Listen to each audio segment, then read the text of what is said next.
하나님 말씀 나누겠습니다. 우리가 한 해를 마무리할 때 주로 무슨 말을 많이 하냐면 유종의 미를 거두라, 그 말을 많이 합니다. 유종치미 이렇게 한자로 하는데 한번 시작한 거를 마지막까지 잘 마무리하는 것이 아름다운 것이다, 그런 뜻이죠. 이 반대말은 용의 머리 뱀의 꼬리, 그 용두삼이 올 초에 시작한 일을 잘 마무시기 바랍니다. 근데 이런 말들은 결코 성경적이지 않습니다.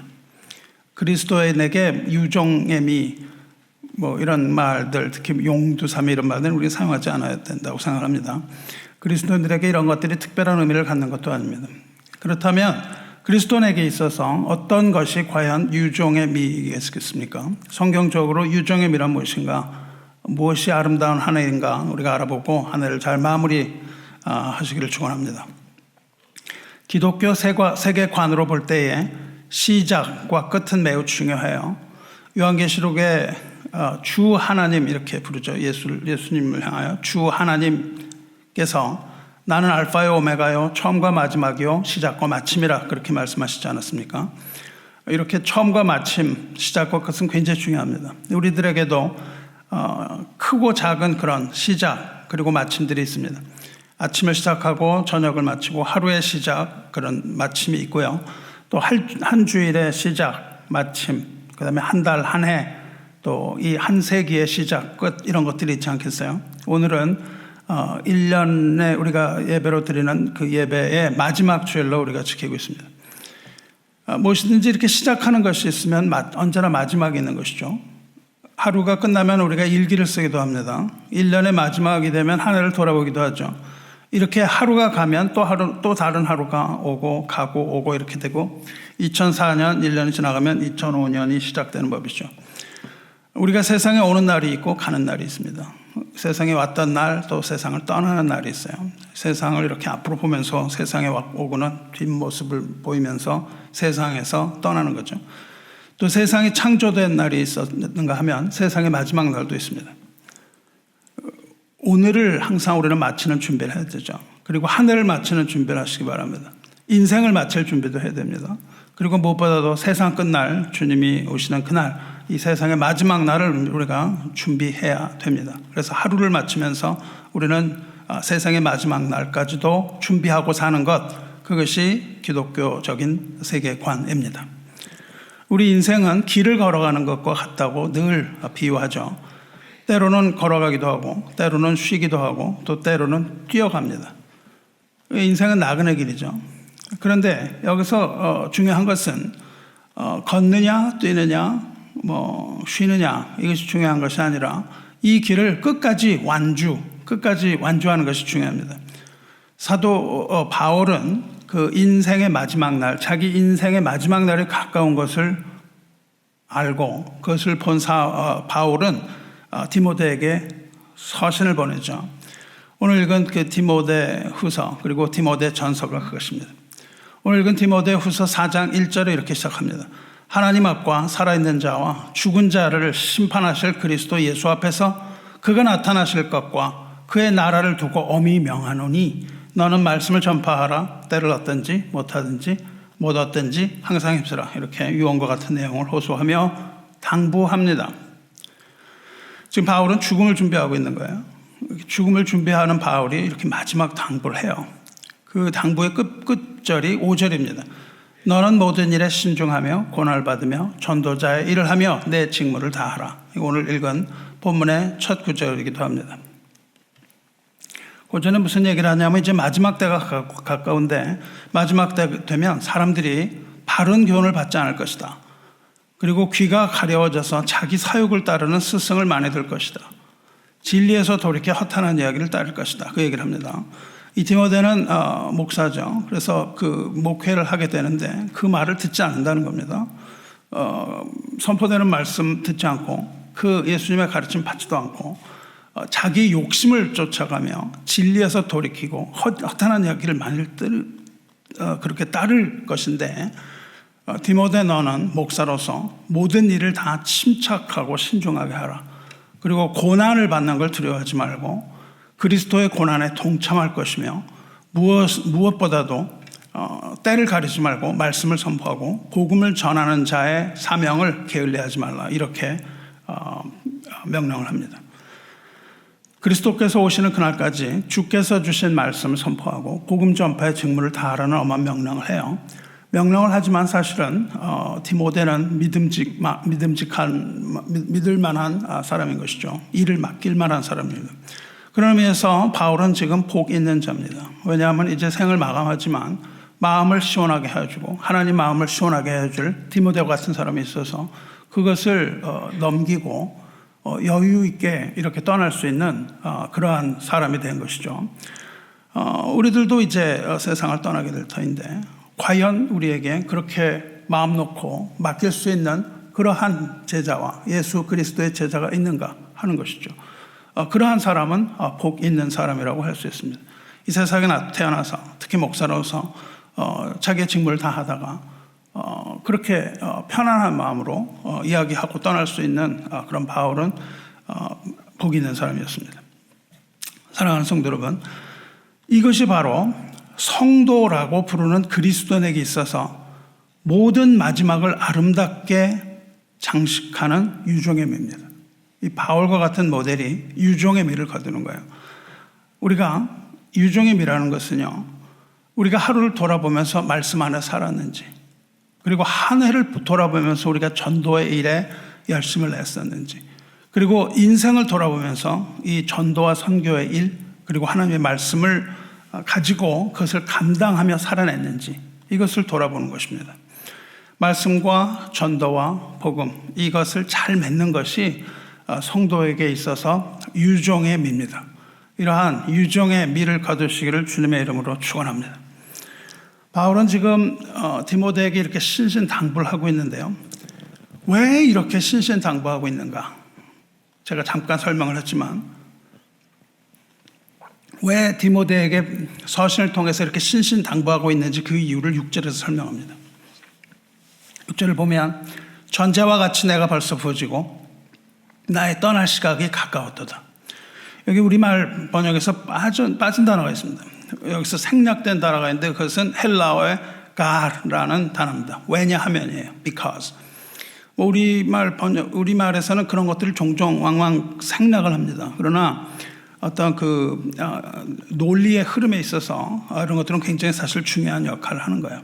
왜냐하면 디모데에게 그렇게 명령을 하는데 그렇게 명령을 하는 이유는 이것이다 라고 얘기를 하는 거예요. 그러니까 6절이 내가 디모데 당신에게 이렇게 신신당부를 하는 이유는 이거다 그런 뜻이죠. 왜냐하면입니다. 왜냐하면 내가 이미 전제로 부어졌고 떠날 시각이 가까웠으므로 너는 그 직무를 다하라 이렇게 얘기하는 겁니다. 바울은 이제 자기가 죽음 앞에 섰다는 걸 말해요. 내가 죽음 앞에 섰기 때문에 디모데에게 주어진 너에게 주어진 복음 사역의 일을 충실하게 하라고 당부하는 거예요. 여기서 내가 이미 전제로 부어졌고 그랬는데 전제라는 것은 하나님께 드리는 제사의 일종입니다. 영어로는 pour offering이라고 불러요. 이것은 포도주나 독주를 제물 위에 붓는 제사입니다. 제물을 먼저 쌓아놓고 그 위에 포도주를 부어요. 이것은 하나님께서 기뻐하시는 그 제물에 향기를 더한다는 의미가 있습니다. 그리고 그 제물을 완전하게 하는 제사 방법이에요. 그러니까 쌓아놓은 제물 위에 이걸 부어서 완벽하게 만드는 겁니다. 그 제물은 뭐냐면 여러 가지 제물이 있는데 번제 등 태워서 드리는 희생 제물 이런 것들 위에 포도주를 붓습니다.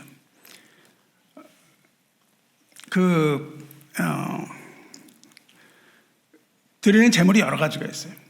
제물이 예를 들어서 그 희생 제물이 어린 양이다 할 경우는 거기에 고운 가루에 기름을 섞어요. 기름을 섞어 붓고 그 위에 4분의 1 흰을 부으라고 되어 있습니다. 1 흰이 대략 우리 우유통 큰 거 1갤런 정도 됩니다. 그러니까 4분의 1 정도의 포도주 꽤 많은 양이죠. 이거를 그 어린 양 희생 제물 위에 기름과 고운 가루와 함께 그 위에 이것을 부어요. 그때 고운 가루를 붓는 기름은 정죄된 아주 혼합물이 들어가지 않은 순결한 감람유입니다. 감람유와 고운 가루와 포도주를 그 위에 붓고 불을 붙이는 거죠. 만일 어린 양을 보다 훨씬 더 내가 더 하나님께 드리겠다, 그럼 숫양으로 할 수 있습니다. 숫양의 경우 기름을 섞은 그 고운 가루와 함께 이번에는 3분의 1흰 더 많은 양의 그러니까 한 3분의 1 정도의 포도주를 그 위에 붓습니다. 더 부유한 사람은 희생제물로 숫송아지를 바칠 수 있습니다. 그 경우는 더 많은 양을 부어요. 반흰, 즉 우유통으로 반통 정도의 포도주를 붓습니다. 더 이렇게 부유한 자는 값비싼 제물을 힘 닿는 대로 드립니다. 하지만 가난한 자는 힘 벅찬 것으로 드리지 않아도 됩니다. 점점 작은 것으로 드려도 돼요. 가난한 자는 가난한 대로, 부유한 자는 부유한 대로 능력에 맞게 제물을 드리는 그 원칙을 따라서 드립니다. 하지만 빠뜨려서는 안 되는 거예요. 크고 작은 것은 괜찮습니다. 하지만 빠뜨려서는 안 되는 것이 그 원리입니다. 빠지면 그것은 온전한 제물이 될 수 없어요. 그래서 양을 적게 할 수도 있고 뭐 비둘기라든가 이렇게 힘이 닿지 않는 사람은 조그만 걸 할 수도 있습니다. 과부가 2렙돈을 드렸는데 하나님은 그것을 온전히 다스렸다고 말씀을 하세요. 그러니까 우리가 가진 재물의 양에는 상관이 없습니다. 다만 우리가 가진 것에서 온전히 빠뜨리지 않고 드려야 되는 거예요. 그러니까 여기서 전제는요, 그 제사의 재물을 완성한다는 의미가 있습니다. 이렇게 한 가지 의미는 그 재물을 완전하게 한다라는 의미가 있어요.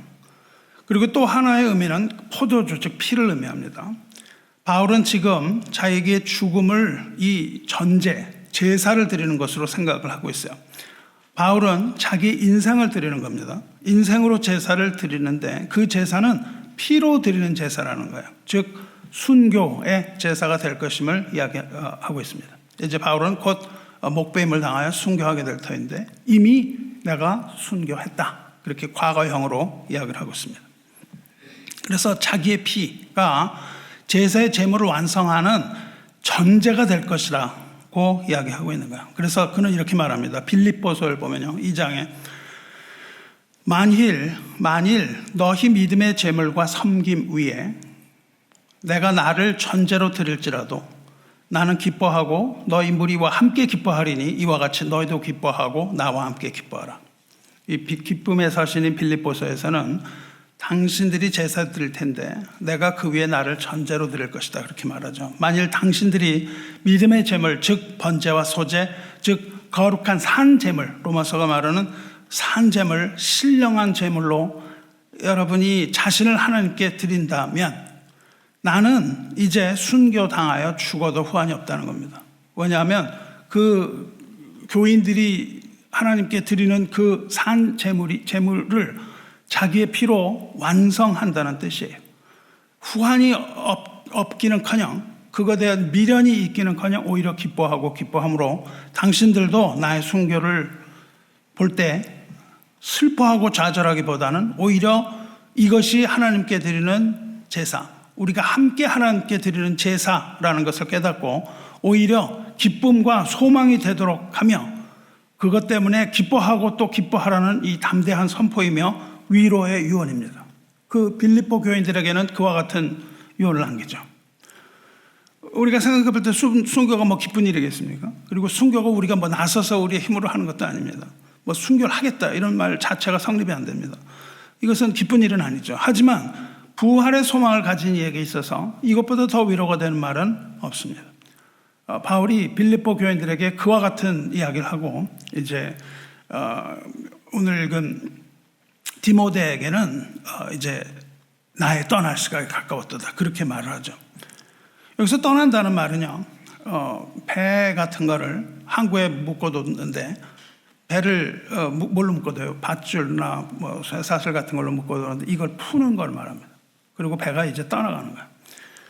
뭐 우리가 departure죠. 그러니까 우리 공항에 가면 departure lane이 있고 arrival lane이 있습니다. 그 departure가 떠난다는 거예요. 우리가 비행기가 떠날 때는 앞머리를 보지 못하고 꼬리를 보죠. 이 꼬리를 보이는 것을 말합니다. 배가 떠날 때도 배 꼬리를 보는 것을 departure라고 불러요.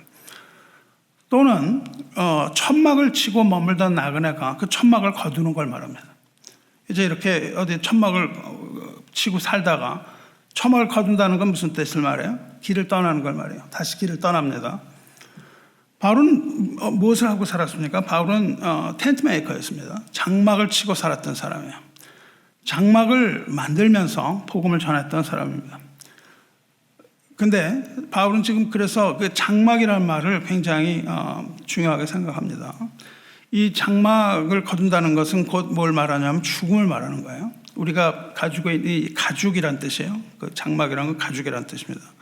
이 가죽을 벗는다는 것은 우리가 죽음을 당한다는 거예요. 그러니까 이제 곧 목베임을 당해서 이 생을 마감한다, 이런 뜻입니다. 그런데 이 장막이라는 단어에서 우리가 알 수 있는 또 하나의 의미가 있습니다. 이 장막을 벗는다는 것은 죽음을 말하는데 또 하나 이 장막이라는 단어를 바울이 계속 사용하는 것에서 우리는 바울이 가지고 있는 부활신앙을 읽어낼 수 있습니다. 고린도후서 5장 1절에 만일 땅에 있는 우리 장막집이 무너지면 하나님께서 지으신 집, 곧 손으로 지은 것이 아니요 하늘에 있는 영원한 집이 우리에게 있을 줄 아느니라, 이렇게 얘기를 하거든요. 장막, 이게 우리가 이렇게 사실은 지금 뭐 설교를 통해서 잘 알지만 그냥 이것을 읽었을 때는 사실 이해하기가 힘듭니다. 장막이라는 게 도대체 무엇을 하는 거예요? 이것을 알기 위해서는 우리 창세기부터 쭉 엮어나가야 되겠지만 장막이라는 것은 결국 우리의 삶을 말합니다. 우리의 육체를 말하죠. 장막이라는 것은 뭐예요? 우리가 장막에서 영원히 사는 것이 아닙니다. 장막은 나그네가 머무는 임시 처소예요.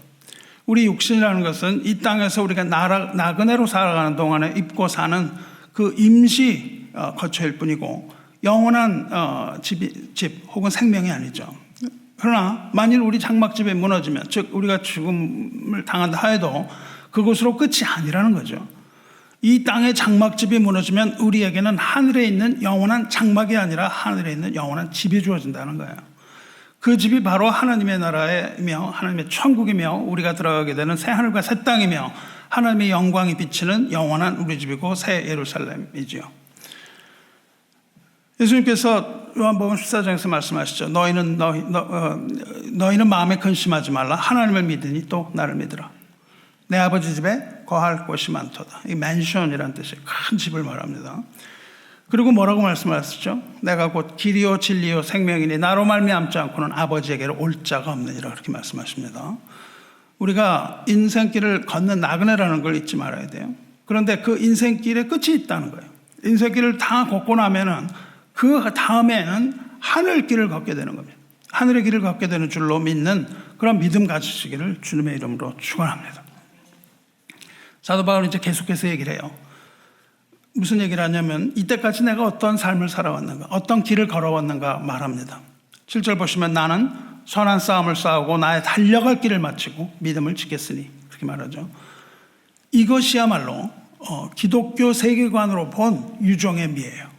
우리가 하늘을 살펴보든지 하루를 살펴보든지 1년을 살펴보든지 인생을 살펴보든지 나는 선한 싸움을 싸우고 나의 달려갈 길을 마치고 믿음을 지켰으니, 우리가 1년을 살아왔을 때 내가 선한 싸움을 싸웠는가? 내가 1년 동안 달려갈 길 내가 마쳤는가? 나의 믿음을 지켰는가? 이것을 돌아보는 한 해가 되길 바랍니다. 바울은 달려갈 길을 마쳤다, 그렇게 얘기합니다. 내가 달려갈 길 마쳤다고 얘기해요. 우리가 이것을 볼 때 두 가지 사실을 생각해 봐야 됩니다. 여기서 길이라는 단어가 헬라어로 드로머스라는 뜻이고 하는데, 드로머스라는 건 뭐냐면요, 그냥 이런 길이 아니라 그 육상 트랙입니다. 육상 트랙, 그런 길이에요. 보통 길 그냥 호더스라고 그러는데 드로머스라는 건 이렇게 육상 트랙이에요. 그러니까 우리가 운동 경기할 때 쓰는 길, 뛰는 길이에요. 경주 코스를 말합니다. 선을 그어놓은 길, 뭐 그런 거가 되겠죠. 그때 어떻게 선을 그었는지 잘 모르겠으나 우리가 현대 운동장을 생각해 볼 땐 그렇습니다. 바울은 종종 인생이나 사역을 마라톤 경기나 뭐 트랙 경기 그런 거에 비유했어요. 이 경주라고 번역되어 있습니다. 경주는 성도의 삶이기도 합니다. 우리가 뛰어가는 길이죠. 그러나 이것은 그냥 살아가는 것이 아니라 하나님께서 주신 사명을 위해서 달리는 길과 같다는 거예요. 어떤 사명을 가지고 달립니다. 그 사명은 뭐예요? 그 라인까지 뛰는 게 사명이죠. 그렇죠? 달리기 경주에서 그 결승 라인까지 들어가지 않으면 그것은 사명을 완수한 것이 아닙니다. 중간에서 포기하면 안 되는 거죠. 달리기 경주에서 완주하려면 어떻게 해야 됩니까? 첫째로는 트랙을 벗어나면 안 돼요. 트랙을 벗어나면 반칙입니다. 실격이에요. 우리가 길을 걷는데요. 지금 여러분과 저는 성도의 삶을 살고 있습니다. 동시에 우리는 주님의 부르심을 따라서 전도자의 사명 역시 감당하고 있는 거예요. 길에서 벗어나면 안 되는 거예요. 우리에게 주어진 그 길에서 벗어나면 안 됩니다. 길에서 벗어나지 마시기 바라요. 주님께서 가라고 하신 길, 우리에게 주어진 길, 주님 주신 길을 벗어나면 안 됩니다. 사도 바울에게 주어진 사명은 뭐였습니까? 이방의 사도였어요. 그것이 바울에게 주어진 길이었다고요. 그래서 바울은 그 길을 달렸다는 거예요. 다른 것 안 하고 그 길을 달렸다는 겁니다. 사도행전 20장 24절에 이렇게 말합니다.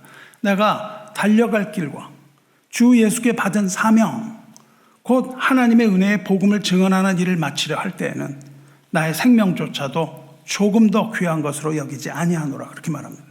그러니까 여기서 내가 달려갈 길이 뭐냐면 주 예수께 받은 사명과 동의어라고요. 내가 달려간 성도로서의 달려감, 크리스찬으로서의 달려감은요 뭐냐 하면 주 예수께 받은 그 사명을 따라가는 거예요. 곧 하나님의 은혜의 복음을 증언하는 일을 마치려 하면은 나의 생명조차도 조금 더 귀한 것으로 여기지 아니하노라 이렇게 말을 해요. 바울은 달려갈 길 자기의 사명을 위하여 목숨을 다해서 그것을 달려갔다는 겁니다. 우리도 역시 이 트랙에서 벗어나면 안 됩니다. 첫째로 주의해야 되는 건 벗어나면 안 돼요. 다른 걸 하면 안 됩니다. 근데 두 번째로는 벗어나진 않았는데 거기서 쓰러져 버려서는 안 되는 거예요. 중간에.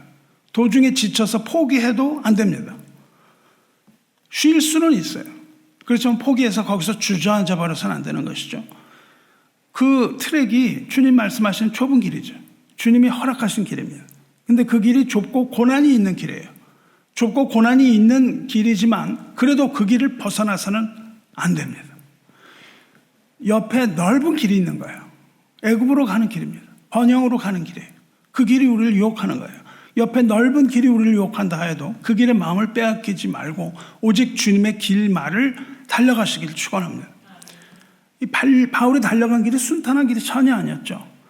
이 순례자의 길, 우리는 순례자입니다. 순례자의 길은 쉽게 걸어갈 수 없는 그런 길이에요. 그 길이 좁은 길이고 장애물이 많이 있고 유혹이 따르는 그런 가로막는 길이에요. 그래서 그 길을 뭐라고 부르냐면 영적인 전투가 치열한 곳이다 그렇게 말합니다. 영적인 전투가 치열한 거예요. 이 영적인 전투라는 것은 물론 이 현실의 세계에서도 일어납니다. 그러나 가장 치열한 전투는 우리 영혼과 생각의 영역에서 일어나는 거예요. 포기하고 싶은 마음이 늘 드는 거예요. 넓은 길이 우리를 유혹합니다. 얽매이기 쉬운 죄가 우리를 끌어잡아당기는 거예요. 그리고 무거운 짐을 지고 가야 하는 그러한 치열한 전투의 현장이 바로 그 길이라는 거예요. 그래서 그 길을 걸어갈 때에 옆으로 가기도 쉽지만 포기하기가 쉬운 겁니다. 그러나 우리가 그리스도 안에 있으면 능히 그 길을 갈 수가 있는 거예요. 그리스도 안에 있지 않으면 그 길을 걸어가지 못하면 실패하는 거예요. 그 길을 걸어갈 수 있습니다. 그런데 그 길을 걸어갈 수 있는 근거는 뭐냐 하면 그리스도를 믿는 믿음이라고 얘기를 하고 있는 거예요. 믿음이 없이는 그 길을 걸어갈 수가 없는 겁니다. 그리스도께서 세상 끝날까지 내가 이 길을 걸어가는 동안에 나와 함께 하실 것, 즉 임마누엘의 하나님이라고 하는 그 믿음이 그 약속의 말씀이 없이는 걸어가지 못해요. 그 약속의 말씀을 우리가 붙들고 걸어간다면 그 믿음이 우리를 지켜주시는 거예요. 거기에서 넘어지지 않게 하시고 벗어나지 않게 해주시는 거예요. 우리가 믿어야 하는 것은 그리스도의 죽으심과 부활하심입니다. 그리스도께서 죽으시고 부활하시고 우리와 세상 끝날까지 함께 하신다는 이 믿음을 굳게 믿으시기 바라요. 만일 우리가 이러한 믿음, 즉 부활과 재림의 신앙으로 무장된다면 우리는 능히 그리스도에 대한 믿음을 잃어버리지 않고 우리는 끝까지 완주할 수 있는 겁니다. 우리가 그런 믿음을 가질 수 있다면 이러한 믿음을 우리가 지킬 수 있는 근거는 우리 혼자서 뛰는 게 아니기 때문이에요. 우리 혼자서는 뛸 수가 없습니다. 그런데 우리는 응원하는 수많은 사람들이 있다는 거예요. 우리가 뛰는 것을 응원하고 있는, 옆에서 응원하고 있는 수많은 사람들이 있다는 겁니다. 그것을 뭐라고 그러냐면 증인이라고 불러요. 수많은 증인. 이미 그러한 믿음을 가졌던 사람들.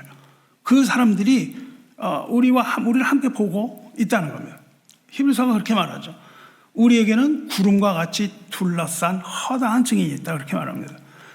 히브리서 12장 1절에 이렇게 말하죠. 11장 그 믿음장 후에 이렇게 이어집니다. 그러므로 우리에게 구름같이 둘러싼 허다한 증인들이 있으니 그러므로 모든 무거운 짐과 얽매이기 쉬운 죄를 벗어버리고 인내로서 우리 앞에 당한 경주를 하며 그렇게 말합니다. 증인이라는 단어에 유의하시기 바라요. 여기서 증인이라는 단어는 마르투스입니다. 마르투스는 문자적으로는 순교자라는 뜻입니다. 이 순교자는 요한계시록에서 주님께서 버가모 교회를 칭찬하실 때 사용하세요. 버가모 교회를 칭찬하실 때 이렇게 말씀하십니다. 계시록 2장 13절에서 내가 어디에 사는지를 내가 아노. 너 어디 사는지 내가 안다. 거기는 사탄의 권좌가 있는 데라. 이 교회 버가모 교회인데 거기가 사탄의 보좌가 있는 곳이라고 말씀하세요. 내가 내 이름을 굳게 잡아서 내 충성된 증인 안디바가 너희 가운데서 곧 사탄이 사는 곳에서 죽임을 당할 때에도 이 버가모에서 죽었고 순교했거든요. 그가 죽음을 당할 때도 나를 믿는 믿음을 저버리지 아니하였도다 이렇게 칭찬하세요. 안디바는 버가모의 교인이었겠죠. 이 버가모 교회에서 안디바라는 이름의 순교자가 나왔다고요. 근데 그 버가모 교회가 어떤 곳이었어요? 영적인 전투가 치열했던 곳. 사탄이 보좌를 틀고 앉아서 자기가 하나님이라고 하는 곳, 그런 곳이었다는 거야. 즉 사탄의 권세가 있는 곳이었는데 거기서 나의 충성된 증인 안디바가 죽임을 당했다. 근데 그때도 주를 믿는 그 믿음을 버리지 않았다. 이렇게 칭찬하신다고요. 순교자 안디바를 뭐라고 부르세요? 나의 충성된 증인, 그렇게 부르신다고요. 계시록을 읽어보면 7 대접의 재앙이 나오는데 사도 요한은 뭘 보냐 하면요, 물 위에 앉은 음녀와 그 음녀가 받을 심판을 봅니다. 그런데 그 음녀가 어떤 여자냐 하면 성도들의 피와 예수의 증인들의 피에 취했다, 그렇게 말을 해요. 성도들의 피와 예수의 증인들의 피. 여기서 성도는 순교하지 않은 성도겠죠. 그리고 예수의 증인들은 뭡니까? 순교한 성도겠죠. 그 피에 취했다는 거예요. 그걸 보고 요한은 놀라게 여기고 또 놀랍더라 이렇게 말합니다. 그 음녀가 누군지 과연 너냐라고 알아보는 거예요. 정말 놀랍구나. 네가 음녀야? 이렇게 말합니다. 음녀의 정체가 무엇인지를 보았기 때문이에요. 여기서 음녀와 전투를 하고 있는 충성된 예수의 증인들이 나오는데 그 증인들이 누구냐면 주님을 위하여 피를 흘린 자들이라고 나옵니다. 그런데 히브리서 저자가 뭐라 그래요? 우리에게 구름같이 둘러싼 허다한 증인들이 있다고 말합니다. 이 증인들은 그 앞에 11장에 나오는 자들이에요. 다 죽은 사람들입니다. 전부 죽은 자들이에요. 그 증인들은. 이 증인들은 모든 죽임을 당하거나 잠을 자고 있는 자, 즉 히브리서 11장에 나온 믿음의 사람들을 말합니다. 토브록해서 죽은 자, 돌에 맞아 죽은 자, 그런 얘기를 쭉 합니다. 그 믿음의 사람들이 뭐냐 하면은 믿음을 따라 다 죽었으나 그렇게 말해요. 그 믿음이 대단한 것이라기보다는 믿음을 따라 죽음을 당하는 거예요. 이 믿음을 따라 죽음을 당한 사람들, 즉 그 믿음으로 증거를 받았지만 약속한 것, 즉 아직 영원한 구원을 이루지 못한 그리스도를 기다리고 있는 증인들입니다. 그 증인들이 우리에게 있다는 거예요. 이 사람들이 아직 천국을 유업으로 받지 못했는데 우리와 함께 그 천국을 유업으로 받을 것이라고 얘기해요. 즉 그리스도를 믿는 우리들과 함께 그 천국을 유업을 받을 것이다. 그 증인들이 우리와 함께 있다. 그 얘기를 합니다. 마침내 모든 성도, 살아있는 자나 죽은 자나 모든 성도와 함께 이 천국을 유업으로 받을 자들, 즉 구름과 같이 허다한 증인들이 우리와 함께 있으니 이제 우리는 그 길을 달려갈 수 있다고 담대하게 말하고 있는 거예요. 이러므로 우리에게 구름같이 둘러싼 허다한 증인들이 있으니 어떻게 하느냐 하면 모든 무거운 것과 얽매이기 쉬운 죄를 벗어버리고 인내로서 우리 앞에 나간 경주를 하며, 이제 우리가 달려갈 때 우리를 막 얽어매는 것도 있고요. 우리를 잡아당기는 것도 유혹도 있고 이런 것들이 많이 있는데 그 모든 장애물, 우리를 걸려 넘어지게 할 수도 있는 그 유혹, 시련, 고난 이런 것들을 다 이기고 우리가 달릴 수 있다. 그렇게 얘기합니다. 허다한 증인들이 있으니 모든 무거운 것과 얽매기 쉬운 죄를 벗어버리고, 벗어버린다는 것은 이렇게 살짝 단추를 풀러서 벗는 게 아니고요. 여기에 뭐 옷이 그냥 잔뜩 여기 막 기름이 묻어 있을 때 더러워서 이것을 벗어서 집어 던져버리는 걸 막 throw off입니다. 집어 던져버리는 그걸 말해요. 이 죄를 그렇게 집어 던져버리고 인내로서 우리 앞에 당한 경주를 하며, 다시 말하면 우리 순교의 증인들이 함께 있으니 이제 모든 것을 다 참고 인내하고 끝까지 구원의 완성에 이룰 수 있다는 거예요. 이 heartbreaking hill을 뛰어갈 때, 이 너무 힘들어서 쓰러지고 싶을 때 우리는 쓰러지지 아니하고 인내하고 마지막까지 달린다. 그 말을 말합니다. 우리 개혁신학에서는 이것을 성도의 견인이라고 부르죠. Perseverance of the saints, 성도의 견이라고 부릅니다. 참을 견, 참은 일, 참는다는 거예요. 인내라는 뜻입니다. 즉 하나님께서는 인내로서 우리를 끝까지 구원으로 인도하신다는 그런 교리입니다. 이 견인 교리의 참된 의미는 한 번 구원은 영원한 구원, 그런 게 아니에요. 한 번 예수를 믿으면 영생 천국이 보장된다, 그런 의미가 아니라 믿음으로 거듭난 성도는 성령의 인도하심을 따라 하나님의 자녀가 되며 이 거룩함 가운데 끝까지 인내하며 마지막까지 하나님께서 붙드심으로 마지막까지 완주할 수 있는 능력이 주어진다, 그런 뜻입니다. 그러면 하나님께서 포기하지 아니하시고 끝까지 달릴 수 있도록 만드시는 것, 그것이죠. 이것이 바울이 말하는 선한 싸움의 참 의미가 아닐 수 없는 겁니다. 이것이 선한 싸움이에요.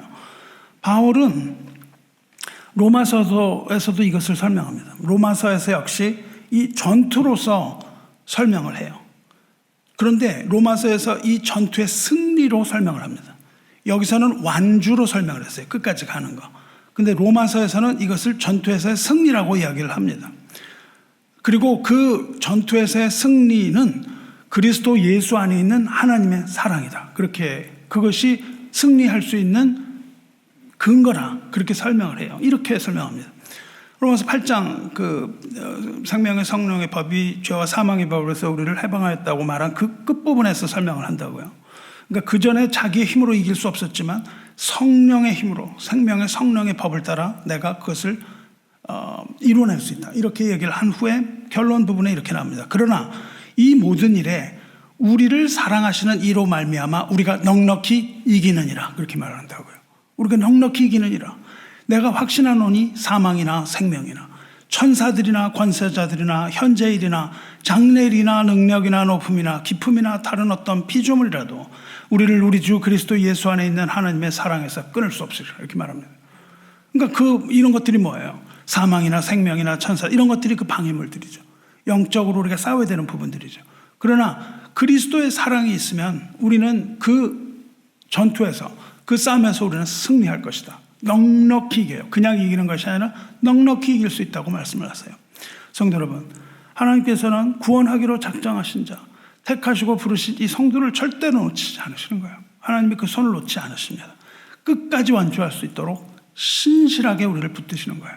그 하나님이 열심히 우리를 구원에 이르게 하는 겁니다. 구원은 하나님의 사랑 안에 있는 것이라는 것을 믿으시기 바라요. 그래서 우리는 이 구원을 은혜라고 부르는 겁니다. 하나님의 은혜가 우리를 구원하는 것이고 그 하나님 은혜의 모토는 하나님의 사랑이에요. 하나님의 사랑의 모토는 하나님의 자비와 긍휼입니다.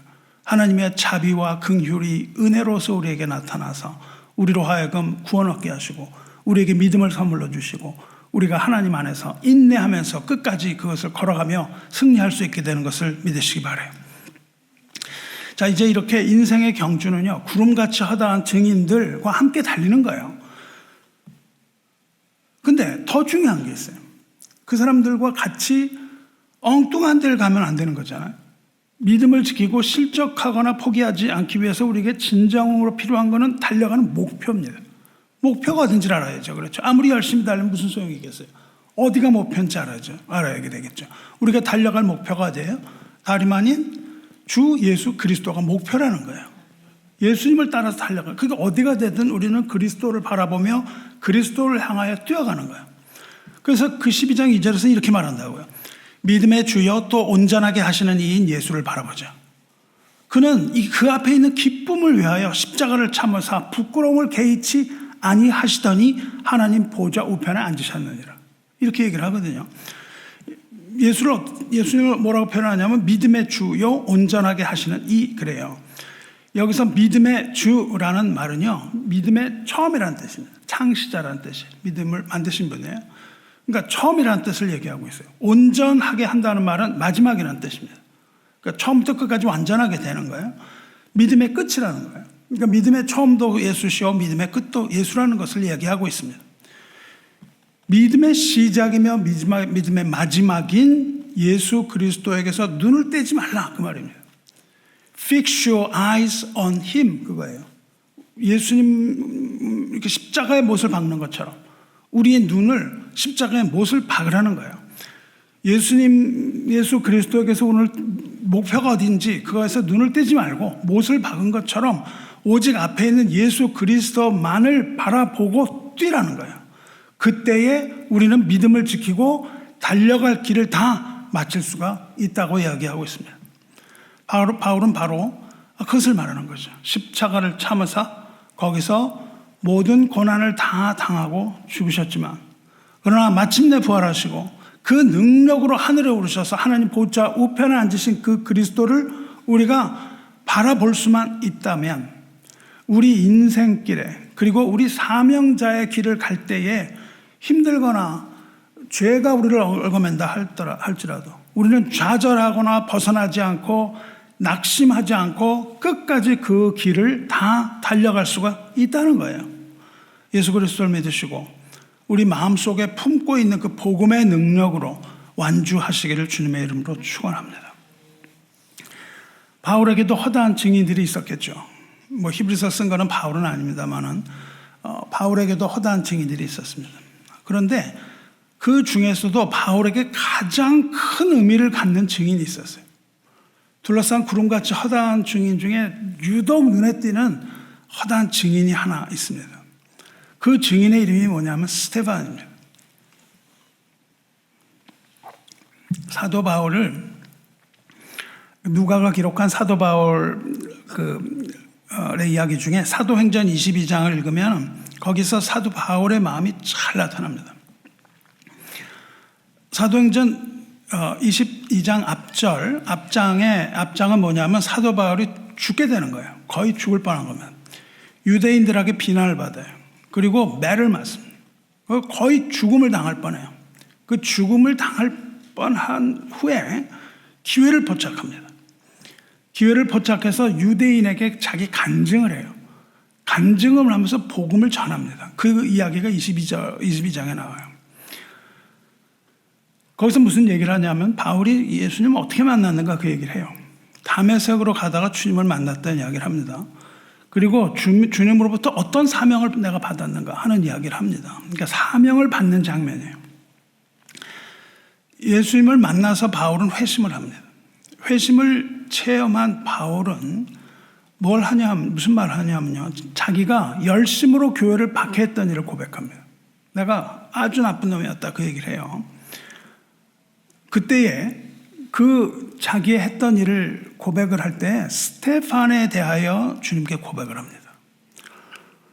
나쁜 짓을 많이 했는데 그중 가장 나쁜 짓 한 게 스테판 죽이는 것에 동참했다 이거예요. 22장 19절 보시면 주님 내가 주를 믿는 사람들을 가두고 또 각 회당에서 때리고 또 주의 증인 스테판이 피를 흘릴 때에 내가 곁에 서서 찬성하고 그 죽이는 사람들의 옷을 지킨 줄 그들도 아나이다. 그렇게 얘기를 합니다. 그러니까 자기가 저지른 죄를 돌아볼 때 내가 어떻게 복음 전도하는 전도자가 되겠습니까? 내가 그렇게 나쁜 짓을 많이 했는데 주님의 사람들을 그렇게 많이 막 때리고 그렇게 핍박을 했는데 내가 전도자는 건 가당치도 않다는 것이죠. 그런데 그 중에서 가장 큰 후회가 뭐냐면 스데반에 관한 거라고요. 스데반이 누굽니까? 스데반이 맨 처음에 뽑혔던 7 일꾼들 중에 하나입니다. 그리고 교회 최초의 순교자예요. 사도행전 7장에 그의 마지막 순교 장면이 생생하게 그려져 있죠. 스데반이 막 복음을 전하죠. 복음을 전한 후에 사람들이 회개하기도 합니다. 사람들이 막 회개를 하니까 스데반이 성령이 충만해져서 하늘을 바라봐요. 하늘을 우러보고 거기서 하나님의 영광을 봅니다. 하나님의 영광을 볼 뿐만 아니라 그 예수께서 그 하나님 우편에 서신 것을 스데반이 바라봐요. 그러니까 뭘 보는 거예요? 히브리서에서 말하는 그 믿음의 주여 온전하게 하시는 그 예수를 인생의 끝자락에서 바라보는 거예요. 거의 달려갈 길 거의 다 달려갔는데 이제 그 예수 하나님의 영광과 예수 그리스도를 그 달려갈 길의 끝자락에서 지금 보고 있는 거예요. 그렇게 하나님의 영광과 예수님의 보좌에 앉으신 예수님을 본 스데반이 이렇게 외치죠. 보라, 하늘이 열리고 인자가 하나님 우편에 서신 것을 보노라. 본 걸 그대로 얘기합니다. 자기가 본 거를 그대로 얘기를 해요. 그 얘기를 하자마자 이것을 보던 유대인들이 분노합니다. 분노해서 큰 소리를 지르면서 귀를 막습니다. 그리고는 달려들어서 성에서 떨어뜨려요. 죽이는 거죠. 높은 곳에서 떨어뜨리는데 높은 곳에서 떨어져서 죽지 않으면 그 다음에 돌을 치는 겁니다. 그래서 이제 그 성 밖으로 밀쳐냈는데 죽지 않고 거기서 돌로 쳐 죽여요. 그리고 그때 옷을 벗어서 그 앞에 있는 사울의 발 앞에 옷을 맡깁니다. 그러니까 돌 던질 때 옷을 사울의 발 밑에 맡겼다는 사실을 지금 얘기하고 있어요. 그때에 스데반은 부르짖으면서 이렇게 말했다고 기록되어 있습니다. 주 예수여 내 영혼을 받으시옵소서. 그리고는 무릎을 꿇고 이렇게 말하고 영원히 잠에 들었다 되어 있습니다. 주여 이 죄를 그들에게 돌리지 마옵소서. 이 이야기를 하고 스데반은 잠을 잡니다. 근데 사랑하는 성도 여러분, 한번 상상을 해보시기 바랍니다. 본문에서는 스데반이 큰 소리로 이렇게 말했다라고 기록이 되어 있는 거예요. 근데 스데반은 지금 그 높은 곳에서 떨어졌고요. 온갖 사람들이 다 달려들어서 돌로 막 그냥 쳤어요. 그러니까 뭐 지금 그리고 죽을 때까지 돌을 맞았잖아요. 근데 그때 거기에 누가 있냐면은 바울이 서 있는 거죠. 바울은 뭐냐면 이 증인들의 옷자락이 있고 그 앞에 스데반이 죽어가는 것을 바라보고 가까운 데서 아주 바라본 거죠. 근데 이 본문에는 스데반이 큰 소리로 말했다고 기록이 되어 있지만 그렇게 죽는 사람이 큰 소리를 내면 얼마나 큰 소리를 내겠습니까? 본인은 큰 소리로 말했겠지만 얼마나 큰 소리를 냈겠어요? 성경에 기록되어 있지 않지만 사울은 우리 들을 정도는 했을 거라고 생각을 해요. 본인은 큰 소리 냈겠지만 그 앞에 있던 사울은 그 목소리를 분명히 듣는 겁니다. 그리고 지금 그것을 기억하는 거예요. 기억하지 않을 수가 없습니다. 왜냐하면 바울, 그때 이름이 사울이었는데 그 사울이 그 사건을 일으킨 주체 세력이었다고요. 뭐 모든 걸 다 알고 있었어요. 그리고 무엇보다도 피를 흘리며 쓰러져서 죽어가던 그 스데반이 자기의 발 아래 엎드려 있었겠죠. 그래서 죽어가는 현장을 목격을 했겠죠.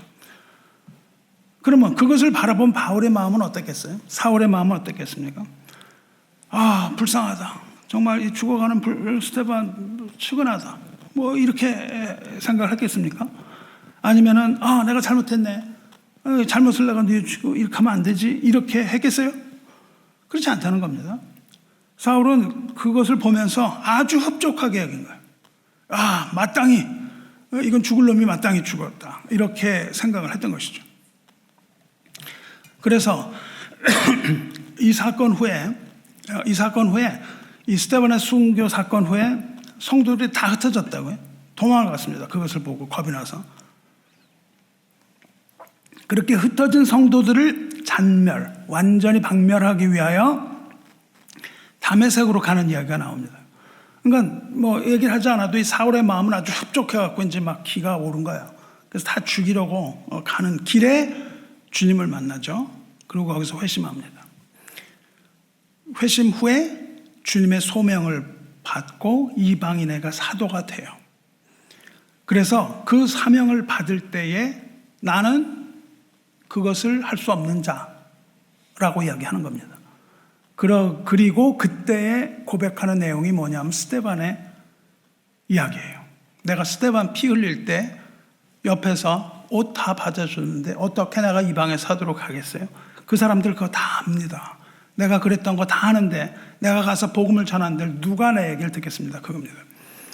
그것이 가장 뇌리에 크게 남아있던 것이죠. 스데반이라는 이름이 남아있습니다.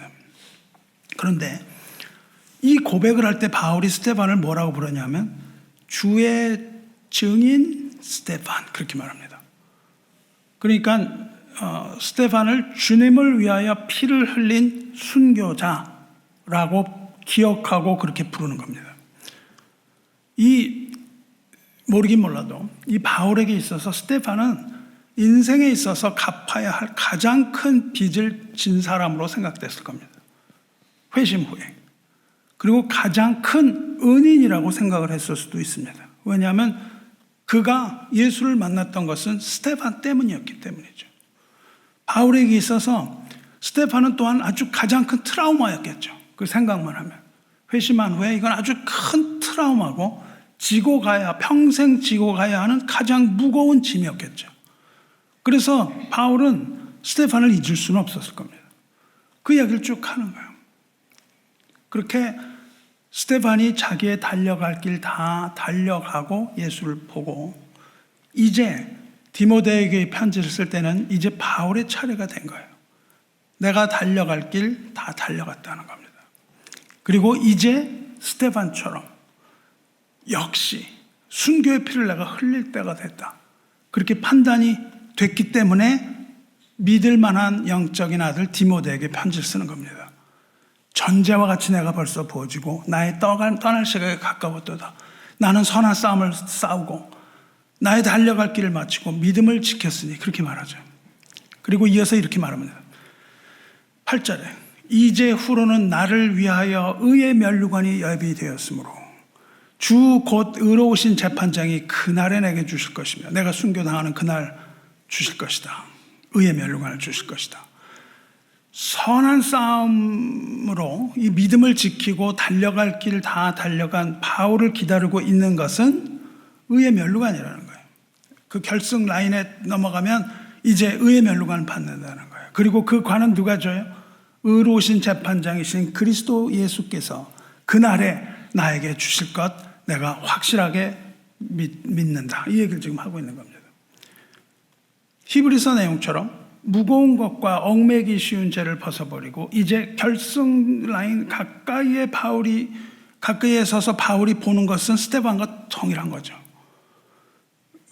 믿음의 주요 온전하게 하시는 그 예수를 아주 가까이에서 이제 보게 되는 거예요.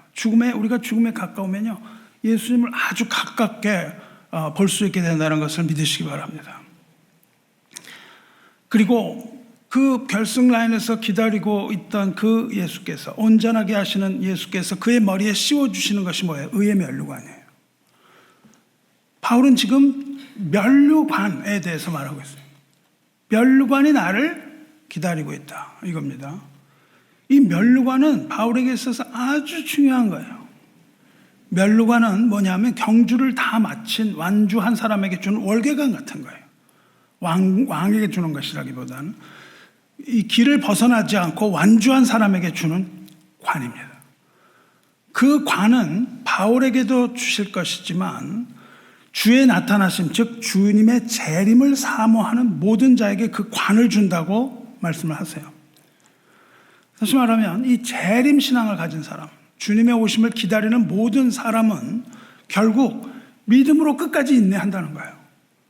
그것이 우리를 붙드는 힘입니다. 그래서 우리는 이 재림신앙을 가지고 끝까지 인내하고 그 길을 완주하여 구원의 완성을 보는 거예요. 그리고 우리에게 주어지는 것이 의의 면류관이라고요. 이러한 인내로서 끝까지 완주하시기를 축원합니다. 그런데 여기서 바울의 언어에 우리가 주목하고자 하는 것이 있어요. 우리가 주목하고자 하는 것은 이 면류관은 단어입니다. 그 면류관이라는 단어가 헬라어로 스테파노스입니다. 스테파노스예요. 그런데 공교롭게도 스데반의 헬라어 발음이 스테파노스예요. 철자까지 똑같습니다. 완전히 똑같아요. 다만 스테판은 이름이기 때문에 맨 앞자가 대문자 에소, 대문자 이 시그마로 쓰일 뿐이에요. 스테파노스입니다. 발음을 하면 똑같아요. 발음을 하면 그 스테판이 기다리고 있다. 나를 면류관이 기다리고 있다라고 할 수도 있지만 발음을 그대로 읽으면 스테판이 날 기다리고 있다. 그렇게 이야기할 수도 있는 겁니다. 성도 여러분, 바울이 순교를 앞두고 디모데에게 이 서신을 썼을 때 어떤 심정이었을까요? 이제 내가 달려갈 길 다 마치고 이제 후로는 나를 위하여 의인 스테파노스가 나를 기다리고 있다. 이렇게 읽을 수도 있습니다. 그렇습니다. 바울은 이제 이 땅에서 장막을 벗고 천국에 들어가길 기다리고 있어요. 그런데 그의 믿음의 눈으로 바라볼 때 그는 자기를 기다리고 있는 예수님을 바라볼 뿐만 아니라 그 옆에 있는 스테반을 바라보고 있지 않았겠습니까? 성도 여러분, 우리는 예수님을 따라하는 예수의 제자들이에요. 어떤 사람은 앞에서 뜁니다. 어떤 사람은 뒤에서 뛰어요. 앞서거니 뒤서거니 주님을 따르는 주님의 증인들이 되어야만 합니다. 여러분이 알곡이라면 그 길을 뛰는 거예요. 거듭난 자라면 그 길을 뛰는 겁니다. 예수께서는 십자가를 지고 그 고난의 길을 걸으셨어요. 바울도 그 길을 걸었다고요. 그리고 이제 바울이 달려갈 길 다 마치고 난 후에 디모데에게 너는 고난을 받으며 전도자의 직분을 다하라. 그렇게 말합니다. 예수께서는 고난의 길을 걸으신 후에 십자가에 못 박혀 죽으셨어요. 바울도 전도자의 고난을 기른 후 목이 베어 죽었습니다. 우리도 그리스도 예수를 따르는 제자라면 우리도 다 주님을 따라 죽어야 되는 겁니다. 하지만 할렐루야, 무덤 문이 열리고 새로운 호흡이 시작이 되는 거예요. 우리가 주님을 따라 죽은 후에는 주님께서 부활하신 것처럼 우리도 부활하는 겁니다. 할렐루야. 주께서 부활의 첫 열매가 되셨어요. 주님은 이 교회의 머리십니다. 그리고 우리는 교회의 몸이에요. 근데 머리가 일어났다고요. 머리가 일어나시면 몸은 안 일어날 수가 없습니다. 일어나지 않을래 일어나지 않을 수가 없는 거예요. 주님이 부활하실 때 교회도 따라서 부활하는 거예요. 주님의 몸인 교회도 주님을 따라서 무덤에서 일어나는 겁니다. 교회와 성도는 반드시 부활하는 것을 믿으시기 바라요. 주님의 재림을 사모하는 자는 달려갈 길 다 인내로 달려가는 겁니다. 그리고 의의 면류관을 머리에 쓰는 겁니다. 할렐루야. 그러면 어떤 사람이 그 면류관을 받냐 그 말이에요. 누가 그 관을 받습니까? 어떤 사람이 그 면류관을 받아요? 잠언 4장, 오늘 읽은 잠언 4장의 은유로 그걸 설명하고 있습니다. 잠언 4장을 보면 누가 면류관을 주냐 하면 지혜가 면류관을 준다 그래요. 지혜. 물론 지혜는 여기서 은유입니다. 그런데 지혜를 여기서 의인화한다고요. 지혜가 뭘 주고 뭐 이런 얘기를 해요. 지혜가 은유라고 표현이 될 때 우리는 그 지혜를 바로 그리스도라고 이해합니다. 그렇게 해야 됩니다. 4장 9절을 보세요. 그가 아름다운 관을 내 머리에 두겠고, 여기서 그가 지혜입니다. 지혜가 아름다운 관을 내 머리에 두겠대요. 영화로운 면류관을 내게 주리라 하셨느니라. 그렇게 되어 있습니다. 여기서 그가 뭐냐면 의인화된 지혜예요. 지혜가 면류관을 준다는 것은 우리가 읽은 것처럼 그리스도께서 면류관을 주신다는 오늘 본문 말씀과 동일한 겁니다. 아름다운 관을 우리의 머리에 두고 영화로운 면류관을 주시는 분이 누구냐면 지혜 곧 그리스도 돼요. 뭐 지혜가 그리스도냐고요? 누가 그래요?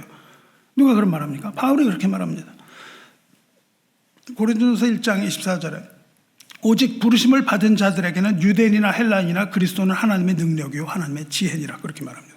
그리스도가 곧 하나님의 지혜라고 말해요. 이 지혜는 아무에게나 다 이것을 지혜로 받아들이는 것이 아니에요. 그래서 제가 이렇게 설명을 해도 이것을 지혜가 그리스도라고 받아들이는 사람은 정해져 있습니다. 누구냐 하면 오직 부르심을 받은 자들만. 오직 부르심을 받은 자들은 그리스도가 지혜라는 것에 대하여 아무 이견을 내지 않습니다. 그리스도를 믿고 구원을 얻은 자는 그리스도의 십자가가 바로 지혜라고 믿는 거예요. 구원받지 않은 사람은 십자가를 미련하게 생각하는 겁니다. 아니면 저주의 나무라고 생각할 뿐 아주 어리석은 것으로 간주합니다. 구원받은 자녀에게 있어서 복음은 하나님의 능력이요 지혜라고 말하지만 멸망으로 들어가는 자들에게는 십자가 복음 아주 미련한 거니까 받아들이지 않아요. 지혜가 바로 그리스도입니다. 그러면 지혜는 누구에게 그 면류관을 준다고 되어 있습니까? 7절, 6절부터 읽었는데 그를 사랑하라. 그렇게 되어 있습니다. 그리고 뭐라고 그러냐면 지혜가 제일이니 지혜를 얻으라. 내가 얻은 모든 것을 가지고 명철을 얻을지라. 여기 지혜와 명철이 동의어예요. 내가 가지고 있는 건 모든 거 다 바쳐서 지혜를 얻으라는 거예요. 지혜는 그리스도요 또한 그리스도의 천국 복음이라고요. 세상에서 가장 귀한 것이라고 얘기해요. 세상에서 가장 귀한 것이 그리스도요 지혜 복음이라고요. 그것은 세상 모든 걸 다 팔아서도 얻을 만한 가장 귀한 가치가 있는 보물이라고 얘기합니다. 예수님도 그렇게 말씀하시죠. 마태복음 13장에서. 천국은 마치 밭에 감추인 보화와 같으니 사람이 이를 발견한 후 숨겨두고 기뻐하며 돌아가서 자기의 소유를 다 팔아 그 밭을 사느니라 말씀하시고, 또 천국은 마치 좋은 진주를 구하는 장사와 같으니 극히 값진 진주 하나를 발견하며 가서 자기의 소유를 다 팔아 그 진주를 사느니라 이렇게 말씀하십니다. 모든 보화를 다 팔아 천국을 사는 사람에게 면류관이 주어진다는 거예요. 모든 보화를 다 팔아서 그리스도의 복음을 받아들이는 자, 예수님이 지혜의 근원이라고 믿는 자에게 그 면류관이 주어진다는 거예요. 그리고 뭐라고 얘기합니까? 그를 높이라. 지혜를 높이라. 그리하면 그가 너를 높이 들리라. 이게 지혜를 지혜라고 생각을 하면 이게 말이 됩니까? 우리가 무슨 지혜를 높여요. 또 말할 수 없는 것이죠. 의인화된 예수님의 분명합니다. 예수님을 높이라는 거예요. 그리하면 그가 너를 높이 들리라. 지혜이신 예수를 높이는 자, 곧 그 이름을 높이고 찬양하는 백성에게 주어지는 것이 면류관이에요. 주님을 찬양하시면 주님을 찬양하는 자에게 기쁨의 면류관을 주시는 겁니다. 여러분이 마음을 다하고 힘을 다하고 뜻을 다하여 하나님을 전심으로 찬양한다면, 그리고 하나님을 높인다면 우리에게는 기쁨의 면류관이 주어지는 거예요. 여러분이 그것을 경험하셔야 돼요. 우리가 찬송을 부를 때 기쁨으로 우리 마음으로 이렇게 집중하여 여러분 찬송하시기 바라요. 그리고 이렇게 얘기해줘요. 만일 그를 품으면 그가 너를 영화롭게 하리라. 그가 아름다운 관을 내 머리에 두겠고 영화로운 면류관을 내게 주리라. 그렇게 말씀하세요. 그를 품는 자가 면류관을 얻는다고요. 그를 품는다는 건 6절에 나온 뭐라고 얘기 반복이에요. 6절에서 뭐라고 돼 있죠? 그를 사랑하라. 지혜를 사랑하라. 그 지혜가 의인화되어 있지 않으면 그것도 의미가 없습니다. 우리가 무슨 지혜를 사랑해요? 지혜를 사랑한다는 것은 뭐를 말하는 겁니까? 그를 품는다는 것은 뭐를 말하는 거예요? 그를 사랑한다는 겁니다. 하나님의 아들을 사랑하라는 거예요. 하나님의 아들을 사랑하는 게 자에게 주어지는 것이 의의 면류관이라는 걸 깨달으시기 바라요. 시편 2편 결론입니다. 시편 전체의 결론은 시편 2편의 12절이에요. 시편 1편과 2편이 하나인데 1편과 2편이 뭐냐면 시편의 컨텐츠와 같은 거예요. 녹차입니다. 그건 뭐라고 되어 있습니까? 여호와를 경외함으로 섬기고 떨며 즐거워할지어다. 그의 아들에게 입 맞추라. 그러지 아니하면 진노하심으로 너희가 길에서 망하리니 그의 진노가 급하심이라. 여호와께 피하는 모든 사람은 다 복이 있도다. 이게 결론이거든요. 아들을 사랑하는 자에게 주는 복이에요. 하나님의 아들에게 입 맞추는 자, 지혜이신 그리스도를 사랑하는 자에게 주어지는 것이 영생이요, 그것이 바로 의의 면류관이고 기쁨의 면류관입니다. 사랑하는 성도 여러분, 인생은 길을 걸어가고 달려가는 거예요. 그리고 그 여정을 우리는 마치고 그 여정을 마치는 날 그 길에서 나갑니다. 우리 중 어떤 사람은 좀 일찍 떠나게 됩니다. 그리고 어떤 사람은 더 나중에 떠나겠죠. 하지만 다 한 사람도 빠지지 말고 완주하여 결승 라인을 넘으시기 바라요.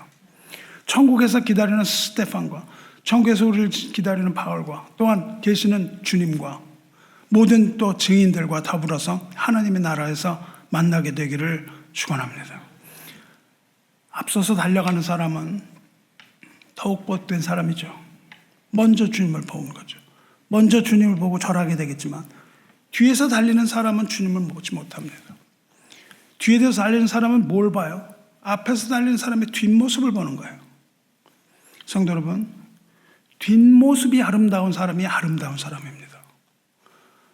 나태주라는 사람 시인이 쓴 뒷모습이라는 시가 있어요. 뭐라고 되어 있냐면 나태주라는 이 시인은요, 뒷모습이 어여쁜 사람이 참으로 아름다운 사람이다. 그렇게 얘기를 해요. 왜냐하면 왜 그러냐고 설명이 나오는데 왜냐하면 뒷모습은 본인이 판단하지 못한다는 거예요. 여러분 뒷모습 어떻게 생긴지 본 적 있습니까? 모른다는 거죠. 뒷모습은 본인이 판단할 수 없고 오직 뒤에서 보는 사람만이 판단한다는 겁니다. 그러니까 자기의 눈으로는 결코 확인이 되지 않는 뒷모습, 오로지 타인에게만 열려있는 또 하나의 표정, 그 뒷모습은 고칠 수가 없다. 뒷모습은 거짓말을 할 줄 모른다. 그렇게 시에 써 있습니다. 아직 우리 달리기 여정은 끝나지 않았어요. 아직 끝나지 않았어요. 그냥 우리는 이제 2024년이라는 한 모퉁이를 그냥 돌았을 뿐입니다. 우리에게 2025년이 다가올 거예요.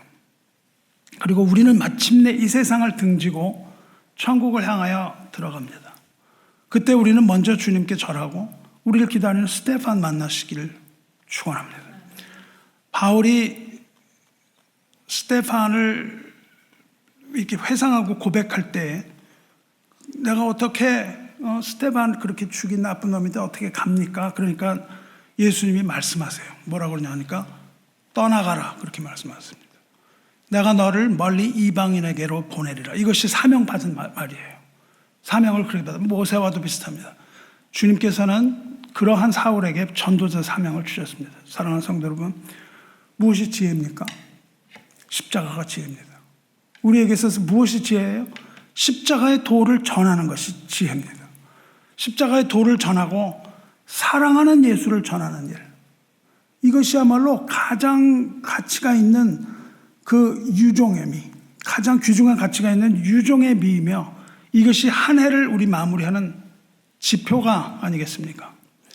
여러분 오늘 올 한 해를 또 얼마나 치열하게 살았습니까? 너무너무 복잡한 일도 많았습니다. 수고가 너무 많았습니다. 여러분 수고를 많이 했죠.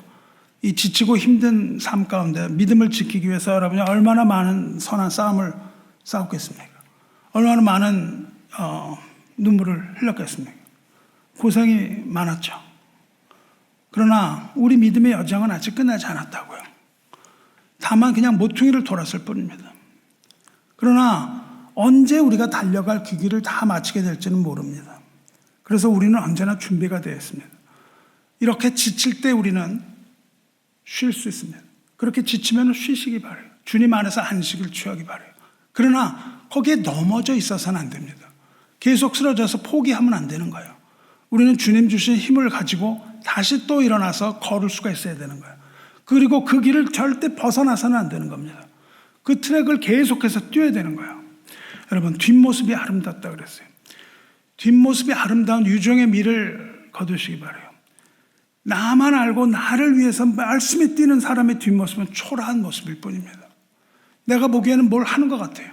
그러나 초라한 모습이에요. 왜? 왜냐하면 자기 뒷모습은 타인에 의해서만 판단되기 때문이에요. 그것을 뒤에서 바라보는 사람입니다. 특히 지도자는 그렇습니다. 2004년 말 뒤에서 달리는 사람의 눈, 우리보다 믿음이 더 연약한 사람의 눈에 아름답게 보이는 모습으로 비춰지시길 바라요. 사람은 만날 때는 다 좋아요. 근데 떠날 때 그 진가가 드러나는 법입니다. 헤어질 때 드러나는 법이에요. 우리가 떠난 사람들 중에 늘 생각이 나고 그리운 사람이 있는가 하면 별로 생각도 하기 싫은 그런 사람들도 있지 않습니까? 우리의 삶은요, 어떻게 시작하는가도 중요하지만 더 중요한 것은 어떻게 마치는 겁니다. 어떻게 우리가 마치는 거예요. 올해도 아름다운 뒷모습 남기시기를 축원합니다. 그러면 달려갈 길 마친 사람의 앞모습은 누가 봐요? 뒷모습은 그렇게 보는데 앞모습은 누가 봅니까? 앞모습은 면류관을 들고 계신 주님이 보시는 거예요. 우리 앞모습은 주님이 보시는 겁니다. 그리고 그 예수님의 곁에 있는 면류관 스테판이 우리의 앞모습을 보는 겁니다. 오직 온전하게 하시는 이 그리스도만을 바라보며 우리를 바라보시는 그 주님의 길을 따라 걸으시기를 주님의 이름으로 축원합니다. 천국에서 우리를 기다리시는 주님은 우리를 위하여 손과 발에 못 박히신 주님이에요. 어디 그뿐입니까? 우리 머리에 존귀한 의의 관을 씌워주기 위해서 주님께서는 멸시와 조롱의 가시면류관을 쓰셨다고요. 우리에게 의의 면류관을 씌워주기 위하여 주님께서는 그 아픈 가시면류관을 쓰고 계시는 거예요.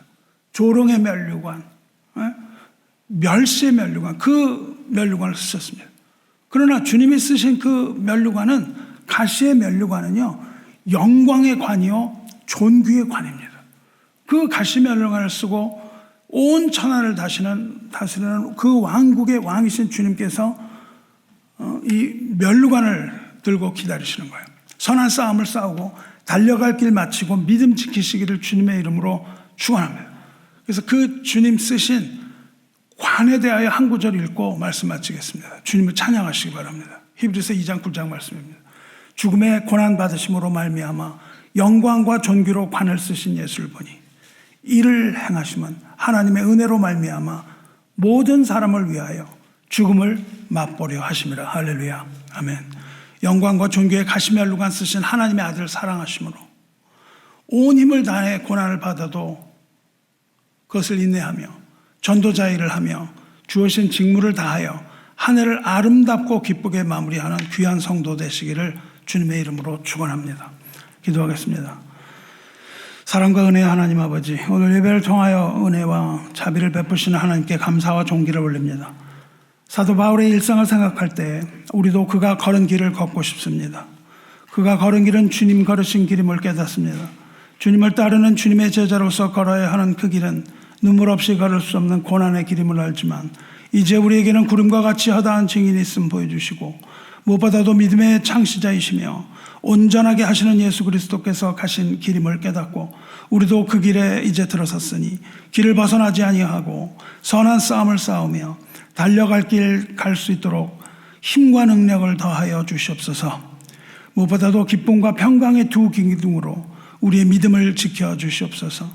우리 믿음의 눈을 뜨게 하셔서 우리를 기다리고 있는 스데반과 또한 면류관을 가지고 기다리시는 가시 면류관 쓰신 주님 바라보게 하시옵소서. 이제 2024년 마감하고 인생의 한 모퉁이 또 돌아갑니다. 성도로서 마지막을 아름답게 장식하며 유종의 미를 거두게 하시고 모든 열방이 복음을 들어야만 끝이 온다는 사실을 깨닫고 내년에는 이웃뿐만 아니라 열방에게 복음을 전하는 전도자의 직무를 다할 수 있도록 우리 마음에 주님 사랑을 뿌리 깊이 심어 주시옵소서. 우리를 사랑하시는 주님을 찬양합니다. 우리를 사랑하셔서 고난의 십자가에 오르신 주님 우리도 찬양합니다. 우리 주 예수 그리스도의 거룩하신 이름으로 기도드리옵나이다. 아멘.